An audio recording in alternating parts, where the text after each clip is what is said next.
Media. I know that I hear a lot of frustration sometimes from our political activists about the media, the big scary media, how bad they are and how awful they are. And one of the messages I always try to give to folks is it's not their job to be our friends. You know, that's not their job. It's our job to overcome whatever challenges we might face. And we've got some of the smartest, most articulate folks in the media with us today. And after they get a chance to have a little conversation amongst themselves with you, you will have the opportunity to ask questions. We'll have microphones we can pass around the audience. You'll have a chance to stand up and ask your questions as well. I want to start by introducing our panelists to you. Rebecca Berg is a political correspondent for the Washington Examiner. She's written previously for BuzzFeed and the New York Times, and if I understand correctly, she's just recently been assigned to the New Hampshire Watch. So we're really happy to have her up here. Moving on next to Rebecca, a face that you're probably familiar with, certainly the byline that you're familiar with. Drew Klein is the editorial page editor at the New Hampshire Union Leader. For those of you who are from out of state, they are the biggest, most influential newspaper in the state of New Hampshire. He is the 2010 and 2011 New Hampshire Press Association Editorial Writer of the Year. And there you go. He deserves a round of applause. Right now. And then sitting right next to Drew, I have to say, is one of my favorite people. I'm a big fan of all the folks at the Weekly Standard. Stephen Hayes is a senior writer at the Weekly Standard and author of 2 New York Times bestsellers, Cheney, The Untold Story of America's Most Powerful and Controversial Vice President, and The Connection, How Al-Qaeda's Collaboration with Saddam Hussein Has Endangered America. He's also a regular Fox All-Stars panelist on Special Report with Brett Barr. I'm sure you all see him frequently on the 6 o'clock Fox show. So we're very pleased to have them with us today, and just as pleased to have the moderator of our panel with us, a voice I think many of you have probably heard. Todd Feinberg is a longtime Boston area talk radio show host. He has over 25 years in radio, including over 15 years on the air as a talk radio host, and has recently become a mobile radio entrepreneur, founding J for Traffic, an all-traffic radio talk station out of Boston, which is a lot of fun if you get a chance to listen in on it. A lot of listener interaction on that one. So it's my pleasure to turn the microphone over to our moderator, Todd Feinberg.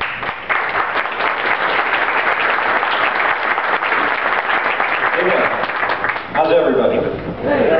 Let's be rowdy, okay? I'm a talk host. If we don't have to wait till the end to take questions. If something happens, if something gets said, and you feel crazy about it, jump up and down and scream, and we'll give you a chance to ask a question or comment, all right? You guys ready to roll? All right, let's talk. Republicans are obsessed with media bias. So let's get it out on the table once and for all. Is there media bias, or is there not? Go down, definitely. You have to even ask that question? Let's see, yeah, I'm going. I think that was somebody from ABC News who turned that off.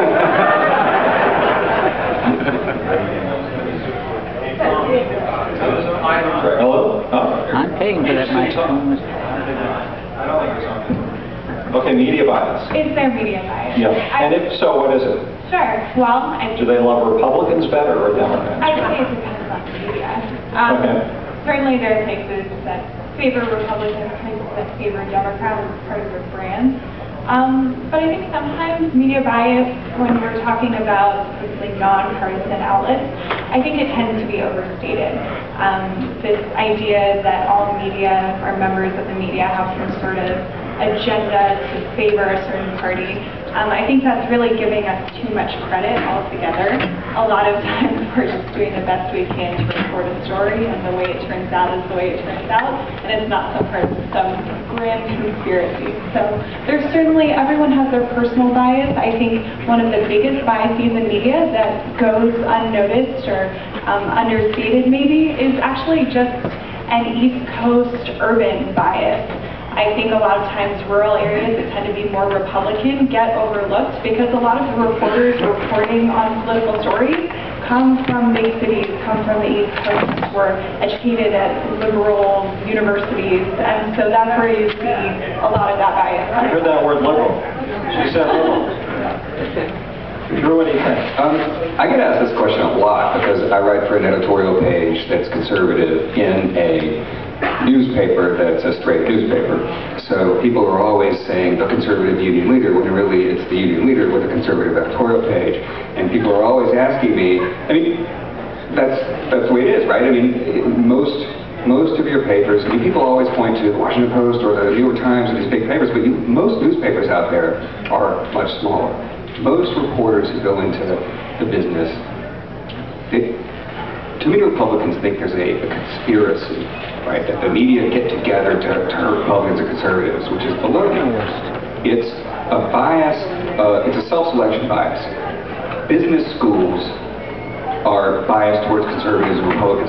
The kids who go to business school tend to be people who are entrepreneurial in spirit. They tend to be people who have this sort of conservative, you know, in a broad sense, looking like. People who go to J school, or English majors or what have you who want to write tend to be sort of more artistic and artsy, and they kind of gravitate to the left, even if they're not like rah-rah activists.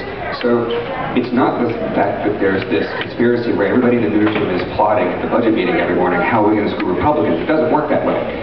What happens is you just sort of self-select. So, I mean, all of the studies show this. I mean, there's no doubt. Reporters, on the whole, depending on the study, you might find the low 70s to the high 90s in their preference for Democrats or liberals. But aren't you describing something that's worse? If there's a conspiracy, at least the things in play, whoever, you know, the highest bidder can become part of the conspiracy or what have you. You know, it's not worse. And so the challenge for Republicans is, so when I was writing for my college paper, the college Republican, head of college Republicans, like, wouldn't trust me and wouldn't want to talk to me because I must be a liberal because I write for the college paper. But I wasn't.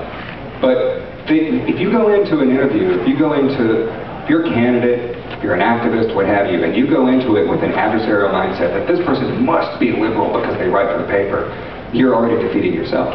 And if you go into any media exchange thinking that you are already losing because they're going to be biased, then you're already... Yeah, hold that thought, though. Let's talk about solutions in a minute. Let's get Steve in on this and see what he has to say. Yeah, well, Drew mentioned journalism school, and I went to journalism school at Columbia University in New York City, regarded as a pretty good school. And I think I got in on a paperwork error, both because of my academic performance and my politics. But when I was there were 250 students in my graduating class, and I was one of two out conservatives or libertarians or classical liberals in the class. Now that doesn't mean that everybody else was sort of a screaming left-winger, but overall a lot of them were, and many of them have gone on to very successful careers, very smart people, very accomplished people. But many of the people that I sat around you know, the Amsterdam Cafe and drank beer until 2 in the morning with are now working at mainstream media outlets, making decisions about story selection, what will be covered, what won't be covered, how the stories will be covered. And these are people that I had spirited ideological debates with over the course of a year plus in New York City. Now I think, you know, most of these people are doing their best to not be biased, and I agree with both Rebecca and Drew that there isn't some conspiracy. I think that is sort of a myth. There's not some conspiracy as a general rule where, you know, news directors or what have you sit down and say, we've got to, you know, get the Republicans, let's do our best to not do this. But it is a selection bias. I mean, I think the people who go into journalism by and large have a certain worldview. In many cases have come from certain urban areas or big cities on the East Coast, and that's how they see these stories. So I think Drew has got it basically right. One of my theories on how to deal with this, and this might be a more interesting part of the conversation for any candidates or handlers in the room, is I personally, as a radio interviewer, find most political people dull and unimaginative and repeating rote things over and over again that you've heard 1,000 times. Part of the bias, I think, in the media, it's not just a philosophical bias. It's about, they're in the entertainment business. They want to get viewers. You go back to the election in 2008. And if you have a choice between leading a news program up or putting a front page on a newspaper or a magazine of Barack Obama, 48 years old, man of color with a wife with the cute kids, or John McCain, who just came out of his latest cancer surgery, which one are you going to pick? That's a no-brainer. You know, one of them's trendy, young, happening, and I think candidates have to go out there and make stuff happen that's new and different and highlights what's going on in the world in a way that works for people running around with cameras. What do you guys think about this?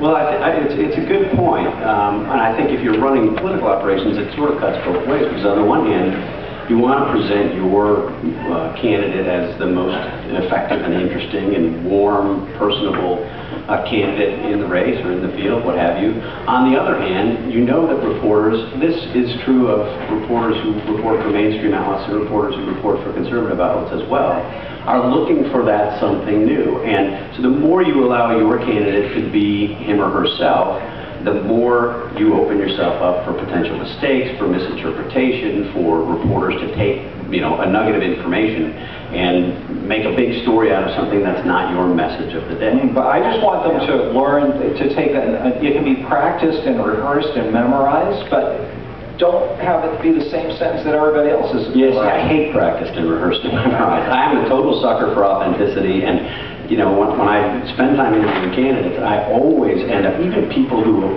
I end up disagreeing with on a vast majority of issues, I will always like the person who is most authentic. So one of my favorite politicians of all time was Russ Feingold. I mean, I think I agree with Russ Feingold on maybe one issue, and I can't remember what it is. But this was a guy who was a true believer. I mean, he believed what he believed passionately. He would talk to you like you were a normal person. He was not giving you, sitting across the table from you, the speech that he gave to 400 people the night before, and I really like that. But there's a danger in it, to answer your question directly. Yeah, but it is possible to have your own words, your own ideas practiced into safety, if not made into something wrote and recited, don't you think? Absolutely. I think reporters just become desensitized listening to politicians, lawmakers who repeat the same message over and over. And so then you start seeing these articles or seeing these news pieces that portray them in a less flattering light because reporters are bored with it. But I think a lot of what happens behind the scenes is as important when we're talking about Republicans dealing with the press, because I've dealt with offices and campaigns that have fallen really into two very distinct camps. On the one hand, there are those who are very insular, very hesitant to deal with reporters and almost afraid. And those campaigns, those lawmakers, those offices tend up getting covered less favorably, less in-depth than you see with offices who are more open to dealing with all kinds of press. And actually, in my experience, Republican campaigns and Republican offices are a lot of times more willing to really work with reporters because there isn't always an expectation that the story is going to turn out well, because a lot of Republicans think that the media isn't necessarily going to... So they feel like they need to watch you more carefully? Well, not watching more carefully. Some do feel that way. There are some, and I think those usually fall into the more insular camp. They're kind of afraid to deal with the media. But then there are others who do the exact opposite approach with great success.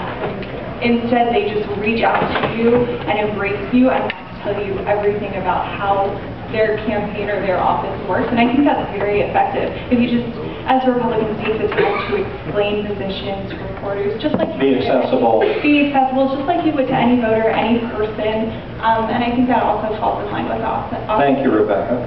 Drew? Well, I think there's a kind of a rule that every candidate should have and every candidate team should have, and that is know what you believe and why you believe it. And that rule gets violated every election by most candidates probably. And reporters are trained to sniff that out. And so if you're just rehearsing talking points because you know that these are the, or you think these are the talking points that people want to hear, you got to understand, you got to look at it from the reporter's point of view. The reporter, I think there's more to it than just, as Todd said, you know, wanting to be entertaining. Reporter's job is to break news and to report news. Well, if your candidate is only saying the same thing every single place it goes, there's no news in that. They're going to be less interested in covering you. They're not going to like you. You make their job harder. And they are going to be bored with you. And they're going to view you as inauthentic. So when you're only rehearsing talking points and only speaking in talking points, the press is going to think, and their coverage is going to reflect this, that you probably don't believe in very much, or you might not believe in what you're saying, and that you're a typical politician who's only trying to get elected. Your candidate has to know what he believes or she believes and why. And those are really critical. If you can do that, you know, if you have a bigger basis for your knowledge and for your beliefs than just, you know, repeating party talking points, then that's going to reflect itself on the trail. And you're going to come across as more authentic because you are more authentic. And you will have to be less guarded. And the less guarded the candidate is, the better if that candidate is less guarded because he's comfortable in his own skin. Like, you see Bobby Jindal does that, I think, very well. There are a lot of candidates, you know, Christie is another one, who's comfortable in his own skin. You know, he'll do an hour and a half, 2-hour press conference because he knows, you know, regardless of what you think of Christie's politics, he knows he's not going to stumble upon a lie that, you know, in the course of that 1 hour, he's not going to contradict himself because he knows what he believes. And look at how the media tend to cover Christie. I mean, by and large, you know, until They're scared of him too, aren't they? he's a little intimidating. It's really interesting, his dynamic. Yeah, but he's authentic and they like that. Yeah. Let's get a question, sir. What did you want to ask? I think the emphasis on the media is this place, but I think Mary just testified. I have yet to find a meaningful economic message of the Republican Party to the people out there in the streets who are trying to make a living and trying to put things together. The $1 bill lost 8.4% of its purchasing power during the first term of Barack Obama. We lost, the state of New Hampshire's going to be doing pretty well, we lost a major supermarket change last September. With thrift shops selling used clothing popping up everywhere. You know, and I think there's a disconnect between the Republican Party and what they think their message should be, and the people who are trying to make it day-to-day life. And I think a lot of Republicans blame the media, but really we don't have a message. You know, and I would hope that every Republican who wants to be president would go into Portsmouth, you know, go down Route 1 south of the Portsmouth Circle, go into the thrift shops. There's a big Salvation Army, a big Goodwill. Look at the people going through racks of used clothing, trying to find something they can wear to work or they can send their kids to school to, and ask themselves, what is my message to them?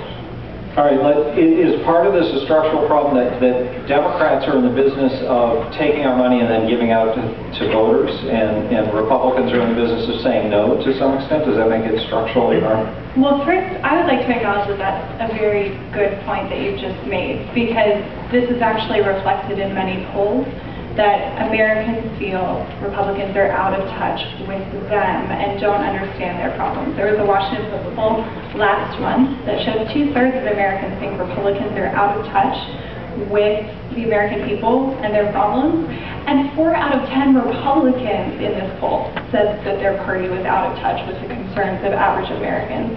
So it is actually reflected in polls a huge problem for the Republican Party. And it's something that I think members of the party are starting to grapple with more. In 2010, you saw an election strategy that was based on this scorched earth conservative approach, which was very effective because the political landscape was such that people were ready for a new party, were ready for Republicans to govern. But after a few years of this, suddenly people are looking at the Republican Party and looking at government in general and wondering, where are the results of this change? Where are the results of our lawmakers? And so you're starting to see some Republicans transition to this more results-oriented brand of conservatism, and I think you're going to start to see a lot more of that. That's why you hear from a lot of Republican governors them touting this message of Washington doesn't get anything done, but look what we have gotten done, because people like to see results. And so I think your point is exactly right. It's a huge message problem. It's one Republicans are still looking to solve. Yeah, it's interesting, the whole messaging thing. It seems that the battle of politics is largely about launching phony storylines and getting those narratives to take hold. And that Democrats maybe are better at that, and Republicans sometimes seem like they don't even bother trying. What do you think about that, Drew? I think in New Hampshire, you can look at the state races and the congressional races since I've been here in the last 12 years, and you can sort of see some of these narratives playing themselves out in Republicans occasionally being effective with messaging, but by and large not. You look at statewide offices, and Republicans lately have had a really bad record on that, and part of the reason is, you see this reflected in the polls, a lot of the voters, and this is New Hampshire, it's not a liberal state, you know, it's absolutely in play for Republicans and for conservative Republicans, but you know, you can't run on the 80s message anymore. You can't run on tax cuts, tax cuts, tax cuts. And in a state like New Hampshire in particular, where the government is pretty darn lean, it's not the Washington government, you can't run on that message. You need to show voters how you're going to improve their lives. Not just say a talking point, but how are you going to do it? You know, and when you get stuck on the talking points, when you get stuck on these sort of old boilerplate messages, people are smarter than that. And I think too many Republicans tend to be running not the last election, but the election of 10 or 20 years ago. And that's a big mistake. So you really need, and again, I think it goes back to knowing what you believe and why you believe it. Pay attention to policy, pay attention to the details. When you're running against, and we see this in New Hampshire and nationally, when you're running against a governing incumbent, whether it's executive level or legislative level, who's got a bad record governing, why are you running on tax cuts? How are you going to show a blue-collar voter that tax cuts, and I'm not saying we should never talk about tax cuts, it's just you need more of a message than that. You need to show, here's how I will actually govern and improve your lives. And that message is not something that Republicans consistently do well. Steve, let's just get another member of the audience before you answer. Yes, sir.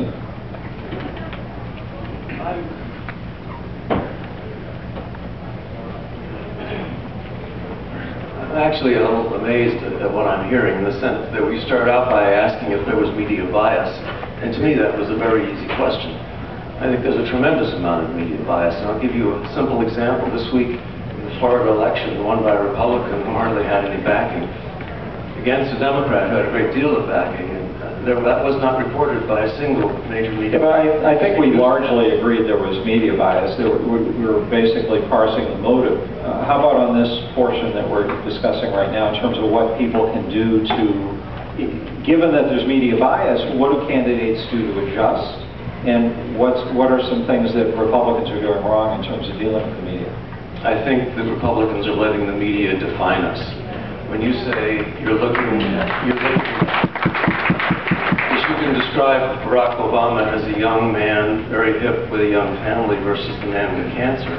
You could also say here's a very young, inexperienced man who'd like to be president versus a war hero and a career public servant. You can express it two different ways, and if we let the media and the Democratic Party define Republicans, we're going to lose again. Yeah, and I think that's a good point. My point is that the media does have a bias towards commerce, and they like stories that are fresh and sexy, so they'll go to the fresh and sexy. You know, that's what they do with their cameras. Steve, you want to? Yeah, I agree with your basic point, and certainly I didn't mean to leave the impression that I don't think there's media bias. There is, and it's big, and it's clear, and it's an obstacle for Republicans who are trying to make their arguments. I disagree with Drew, at least in degree. I'm never troubled when Republicans run on tax cuts. I mean, I would like Republicans to run on tax cuts all the time, as much as they can, and sing it from the mountaintop. If you remember the third debate between Mitt Romney and Barack Obama, you know, Romney had dominated the first debate, hadn't done as well in the second debate, and in the third debate, I think he decided to play for a tie. And there came a moment where he was asked about his tax plan. And it was a reasonable tax plan, I think, as a conservative or free market guy. I liked it. I wish it would have been done more on the side of tax reform, broad tax reform. But it was a reasonable tax plan, and Romney, in making the case for his tax plan, said something, this will be a close paraphrase, if not an exact quote, said something along the lines of, my message to rich people is, I'm not cutting your taxes. I get what he was trying to do, but that's not the argument. Either you believe in your tax plan or you don't. Make the case on your own behalf.